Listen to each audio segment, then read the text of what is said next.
Welcome to the a16z podcast. I'm Michael Copeland. Given the endless time we all spend with our noses in our phones, it may not be too surprising to hear that the smartphone has taken over the tech world. But the smartphone's dominance is so complete, says a16z's Benedict Evans, that it's useful to think of it as the sun, that object around which everything else in the technology planetary system revolves. And as with our own solar system, Benedict's mobile planetary model includes lesser bodies that circle around the sun, feeding off its energy and pull.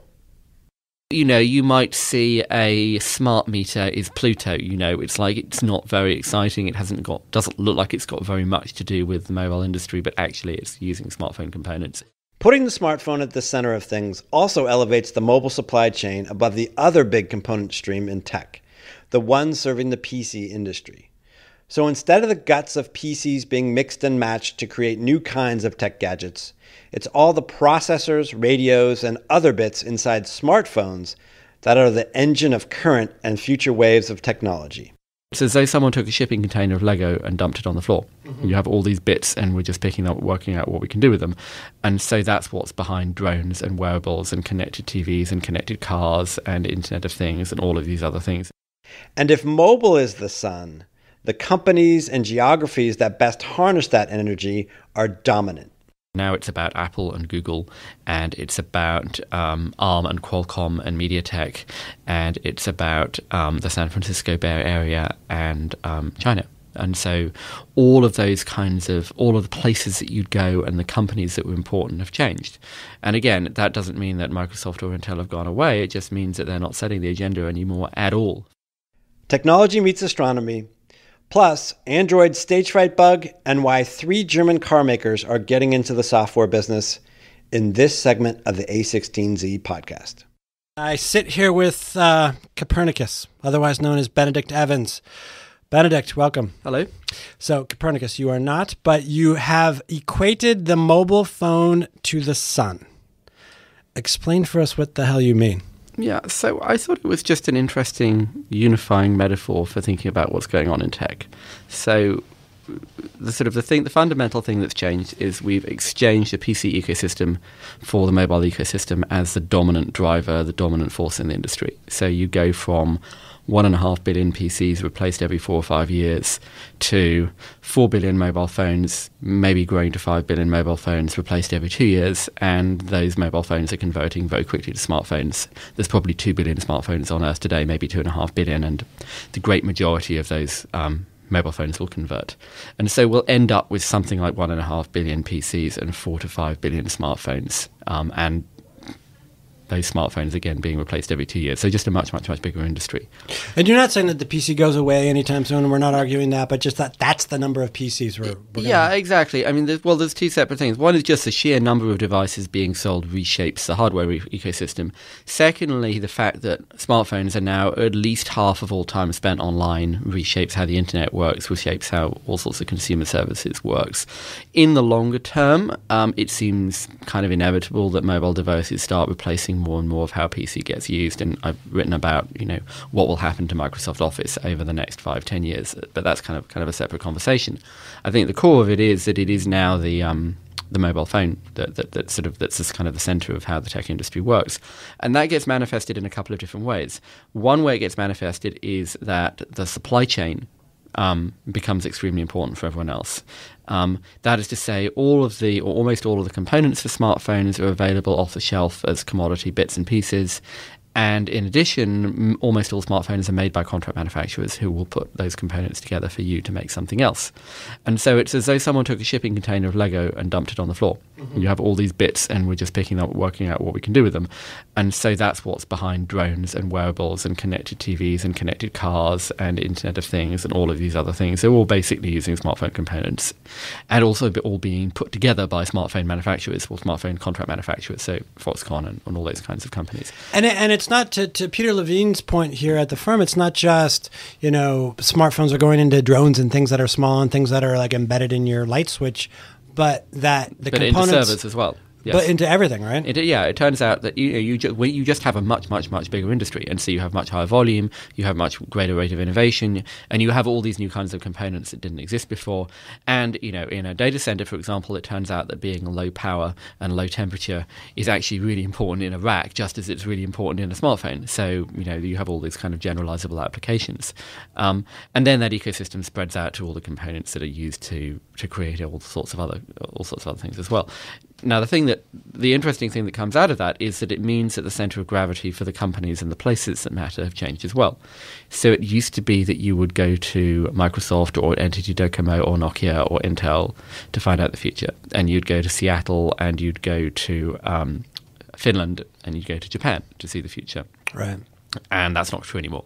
Now it's about Apple and Google, and it's about Arm and Qualcomm and MediaTek, and it's about the San Francisco Bay Area and China.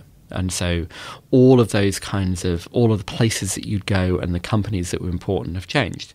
And again, that doesn't mean that Microsoft or Intel have gone away. It just means that they're not setting the agenda anymore at all for what's going to happen next in all these kind of experiences.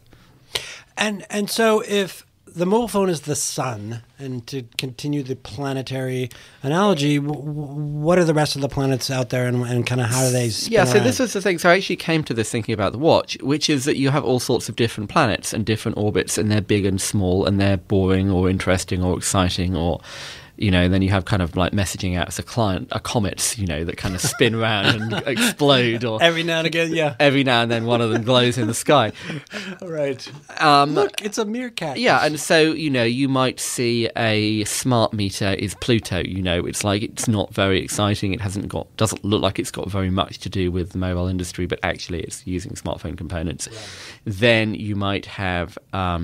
some other kind of product that's got like a thermostat or something that's got its own UI, it's got its own connected services, it's a standalone thing, and yet you probably control it from a smartphone, and it rests on the smartphone supply chain. And then I think most interestingly, you have things like cars on the one hand or TVs on the other, where in a sense you have particularly TVs become dumb glass. That they are remote screens. They are either, to the extent that they're not running broadcast TV, they're remote screens for a smartphone. Mm-hmm. And I think we were talking about this earlier, there's kind of an irony in here that, all of Satya Nadella's reconfiguring of Microsoft, the stuff that got attention is writing down the mobile acquisition from Nokia and really signaling the end of Windows everywhere as the kind of the driving strategic force of the company, that, you can get Office on iPad, that they're neutral as to what, it's not all about Windows and Office anymore, and those are kind of the legacy platforms, and Microsoft is trying to work out what it's going to do next. Yeah, so but the interesting, and it's not clear, no. But the interest, and I wrote a blog post about this, sort of talking about what productivity is going to look like in the future.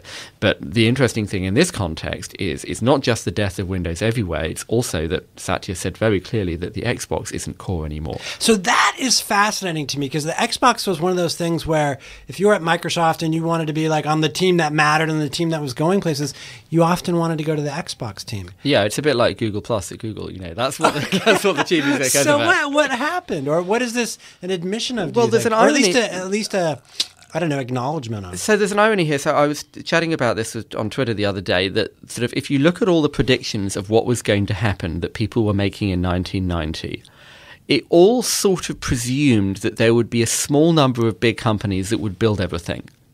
And the very phrase sort of the internet superhighway kind of presupposes that it's about AT&T and Comcast and Microsoft, and they sort of build it all. Right. And if you look at what the mobile operators have thought about the mobile internet, they kind of predicted a lot of the stuff we're doing today, but they kind of thought they would be doing it. And what people didn't predict was the sort of permissionless innovation, that it's thousands of companies that are building all of these different things, and none of them depend on anybody else. This is permission to do anything. This is what Mark likes to call permissionless innovation. Now, you then come back to the TV. But a big part of the vision in 1990 was it would be on the television. It wouldn't be on these personal computers that were these ugly beige boxes on a desk Even though somewhere. They tried over and over to convince us of the, whatever they called the entertainment center from Microsoft. Yeah, exactly. Really, everyone thought it was going to be it was going to be interactive television. And this is what, this is why everyone in those kind of companies sneered at the web, because no, it has to be on the TV. And so Microsoft was putting interactivity on TV sets before, when telephones didn't even have screens. Right. And yet here we are now, And it's now painfully apparent that, yes, games consoles are a thing, and yes, there's a big business there, but actually it's incredibly small relative to the size of the smartphone industry. Right. Yes, games console games are better than smartphone games for now, just as entertainment arcade games were better than games console games 30 years ago. But it's the smartphone that drives everything else. And so for the vast majority of people, the TV will be dumb grass for the smartphone, rather than, so it won't be a box that's plugged into your TV that runs your whole digital experience. Right, and game consoles will be for games. I mean, exactly. Yeah. They will be like watches or thermostats or connected cars, or there'll be another planet that orbits. Right. And there will probably be games consoles indefinitely in some form, whether they end up being smartphones inside, really, which is what the original Xbox was, of course. But it will be the smartphone that everything else rotates around. And the role of the TV, yes, you may have a games console. Vastly more people, if they're doing anything digital on their TV, will be doing something that's fundamentally derived from the smartphone, that's being controlled by the smartphone. You said in this post where you describe your planetary system that the smartphone or the mobile phone is the first universal device that technology has really produced. And why wasn't the TV that, for example? I say this, and I sort of say it on Twitter every now and then people get extremely angry with me, and they think I'm being some sort of American Silicon Valley utopian visionary, which would certainly make many of my colleagues here laugh. I don't mean to laugh, but yeah. And so this is the thing. There are 5 billion adults on Earth out of about 7 billion people. And depending on what estimates you make, there are between, say, 3.5 to 4 billion and maybe 4.5 to 5 billion.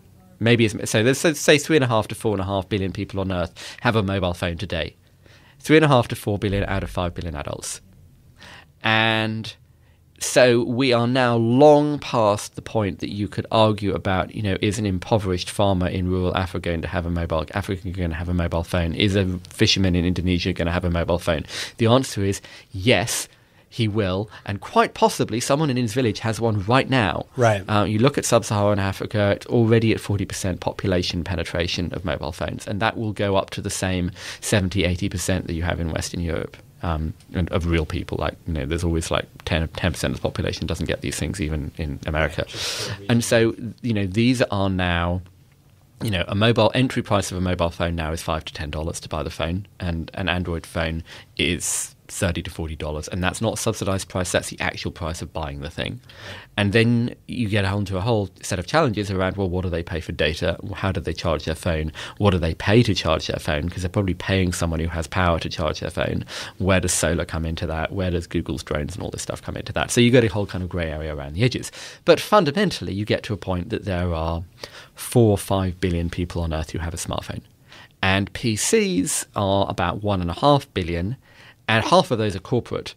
Right. So it's 800 million PCs, or 700 or 800 million PCs that are in someone's home. And that's per household rather than per person. So, it's a slightly different metric, but it's not a universal product. And television in the same sense, yes, it has very wide reach, but television in rural India means a television per village, or 2 or 3 televisions per village. It doesn't mean 2 or 3 mobile phones per household. Right, or per pocket for that matter. Yeah. So you mentioned Android, and something that happened recently was this hideous Android bug. Stage fright? Yes. I'm frightened just saying it because I know that my phone is not patched. Well, my favorite line about this is it's the first time anyone has managed to make an app that runs reliably on 95% of Android phones. Yes, and that's the problem, right? It's backwards compatible like nothing else is. Well, what can one say about this? There's a couple of things. The first is, bugs happen to everyone. Apple's had bugs, Microsoft had bugs, Google's had bugs. It happens. The issue here is, and this is, of course, an old issue for Android, is that the only real way to get software updates for an Android phone is to buy a new phone still, for a whole bunch of reasons that, we are all pretty well understood at the moment. Now, the thing that I tend to say when these topics come up is that Android fragmentation and sort of Android software updates and all these kind of issues are both very overstated and very understated. Mm-hmm. So on the one hand, something like 96-97% of all live Android phones outside China, where Google isn't present, but all the ones outside China that are therefore mostly connected to Google, over 95% of these things have the latest Play version of Google Play services, which is updated, I think, every 2 weeks. And so if Google push out a new messaging API or a new payment API or some new for their layer of internet services, everyone's got it. So there's no fragmentation. Right. On the other hand, there's 4,000 devices out there, and they've all got different chips and different implementations of the software. And so if you want to write like a video messaging app or something, it's not 95% of the base that's on one version. It really is 4,000 different devices, and you just got to pick the top 20 and test. And this is it's just kind of inherent in the model that, Microsoft obviously wrote down Windows Phone. Effectively, this is another piece of capitulation. They've basically now given up on Windows Phone, although they haven't quite admitted that in public, but they have. Right. Turns out the customers gave up on it long before Microsoft. Well, exactly, yeah. But the thing is, if you want to know what Android would look like if it had no fragmentation, if it had completely uniform upgrades, if all the hardware looked the same, look at Windows Phone. Right. That's what you would get. That's where it would have ended up. And the price that you pay for having 4,000 devices is that you have 4,000 devices. Mm-hmm. There's a glass half empty, glass half full thing here. The challenge that Google faces is that they've gone slightly too. They've found themselves slightly too far down that path, because it's one thing to say, well, there's 4,000 devices, so yes, of course, they don't all have the same GPU. It's another thing to say there's 4,000 devices, so it's impossible to update the software for all of them. So you've got this vulnerability living forever. Well, let's shift gears, no pun intended when you hear about what this topic is, but Daimler, BMW, and Audi teamed up to buy Nokia here, right? Or Nokia, as you like to say? Daimler. So this is a kind of a weird story. But it is mobile. It is mobile, yeah. So pre-iPhone, I think, certainly a long time ago when Nokia still ruled the world and thought it would rule the world forever, maps were clearly very important. And so they bought, I think, Navtech. I forget now. They bought Navtech for like $7 or $8 billion. A massive amount of money, and this was this big strategic asset. And then Google comes out with Google Maps and explodes the whole industry. But the business is still there, and they kept it when they sold the phone business to Microsoft. And there's a story in there which is a story again. There's an interesting political story about why that happened. But anyway, they kept it. But it was clearly completely non-core because Nokia now is a network infrastructure business. Right. And actually quite a good network infrastructure business, shorn of the handset business. But it was clearly no place for that inside Nokia, so it was just a question of when it was going to get bought. And maps are really interesting right now. Google, there is the Google platform, but anyone who isn't Google and has aspirations to an independent life does not really want to rely on Google Maps indefinitely. Mm-hmm. And so Apple has gone from the fiasco of a couple of years ago to a now sort of not bad mapping product, and has now built a fleet of cars to go out and build its own maps, finally, having previously relied on trying to stitch information together from lots of other people. It looks like what they're going to try and do is basically do a carbon copy of Google Maps, right. Which is not an impossibly hard project. It just takes a lot of time and a lot of money. Which they have, and which is what Google did. And we all remember the days when Google Maps was terrible too once, which it takes time and effort. So Apple is doing this. Microsoft has basically given up on Maps. It shut down Bing Maps and sold the Bing Maps assets to Uber. And Uber bid against the three big German car companies for the Nokia Maps business. And so here is an interesting challenge. Clearly, if you are in the car business, you are looking with increasing concern at what Google might be doing in the future. Right. And self-driving cars are fundamentally a routing and dispatch and control question, which means maps. Mm-hmm. So maps go from being, I've got the map on my dashboard instead of having to look at a paper map, to this is a fundamental enabling technology of how cars work. Right. They become fundamentally important. They become like oil, right, for how self-driving cars work. Especially if they become electric cars, because the sort of engineering is far simplified, et cetera, et cetera, et cetera. Yeah, exactly. And again, we can do a whole podcast about cars, right, and how that changes. But this is this fundamental point that maps move from being this nice feature, like like the CD player. You've got maps, you've got a CD player. Right. Suddenly, with self-driving, they become this fundamentally important strategic asset, and so it becomes terrifying for a car company to be dependent on Google for that. It's fascinating because car companies, and we did a podcast with Peter Levine and Ashutosh, and that we were talking about how every company is a data company, and this is just an even bigger example of that. But I thought this was a really interesting thing, is who is bidding against Mercedes, BMW, and Volkswagen, in effect. Who's bidding against them? Well, Uber. Right. Uber's just a taxi company, isn't it? Well, so Well, again, no. It's a transportation It's company. a transportation company, and it's a platform company. That's a bit like saying, hey, Google just does text search.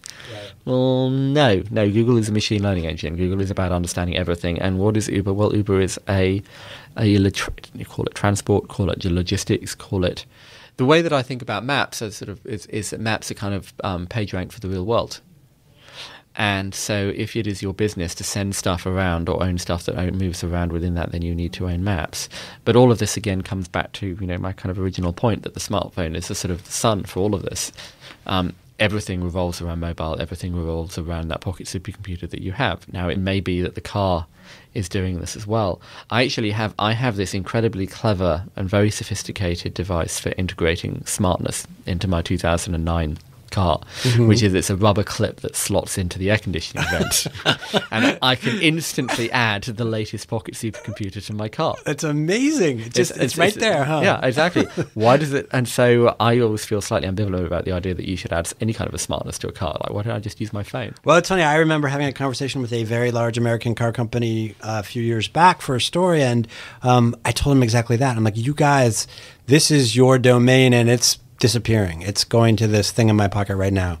And whether they're able to reverse that, whether this purchase of Nokia's mapping business is a step forward, or if it's just another large company buying a software company and not knowing what to do with it, we'll see, I guess. Well, so this is the point Ben Horowitz has made. It's a lot easier for software people to learn something else than people from another industry to learn software.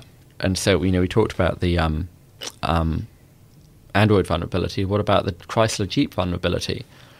It turns out... I don't even want to mention that my car happens to be made by Chrysler Fiat, and so not only is my phone vulnerable, now my car is. So, but fundamentally, who is best placed to add software to a capital good that's made every 10 years by a non-software company? Is it by that non-software company hiring some software developers?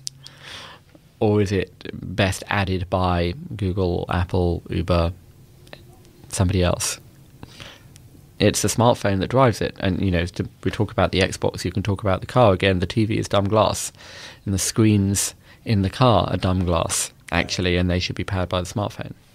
Well, we will see what gets powered by what, and it seems like so far, your planetary system and model is holding up. And when it doesn't, we'll be back and talk about that too. Benedict, thank you. Thank you.